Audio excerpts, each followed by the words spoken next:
Good evening. Time now for sports. The main focus tonight is on cricket. And what a day it was in Australia with lots of drama on and off the field. Day 2 of the third and final test. West Indies captain Chris Gayle blasting the 5th fastest test century to keep the Caribbean side in the game after the second day. Gayle's quick-fire 102 off just 72 balls, propelling the West Indies to 214 for 2 at stumps in reply to the Australians' 520 for 7. 5 Australia batsmen getting half-centuries before Gayle took over the reins with his brilliant innings. But the fireworks weren't only coming from Gayle's bat. West Indies spinner Suleiman Ben and the Australian batsmen Brad Haddon and Mitchell Johnson involved in a mid-pitch altercation during the Australian innings, tempers flaring in the heat of battle, and all 3 players were fined by match officials for the incident. But then Gayle took over, smashing the Australian bowlers all over the waka. His 102 included 9 fours and 6 sixes for his second 100 of the series.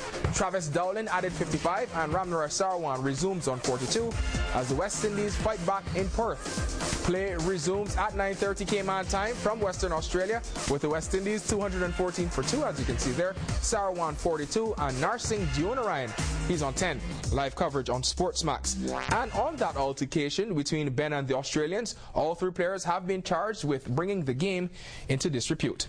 And with the holidays fast approaching, this is some much better news. The story is for people like me who like to take liberty of stuffing their face with good holiday cooking. The annual Dashing Through the Sand beach run pushes off from 7 Mile Beach, Boxing Day, thank God. Race organizer Jerry Harper expects another large group of fun runners and food guzzlers to do the 1.5 mile distance on 7 Mile. I'll be one of them.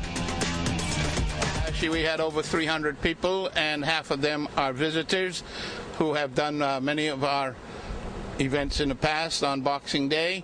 The event takes place from near Hemingway's restaurant up to Calico Jack's. Along the beach, 1.5 miles, we have prizes for the fastest and the lastest and a whole lot of people in between. Coach Harper putting his touch on it. Cincinnati Bengals wide receiver Chris Henry has died from injuries suffered in a fall from a pickup truck.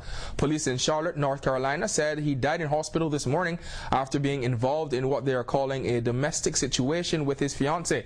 No charges have been filed, however, although police said homicide detectives were investigating the incident. Henry was in his 5th season with the Bengals. His close friend and Bengals fellow wideout Chad Ochocinco was devastated by the news and fighting back tears when the ESPN cameras visited the Bengals locker room earlier today.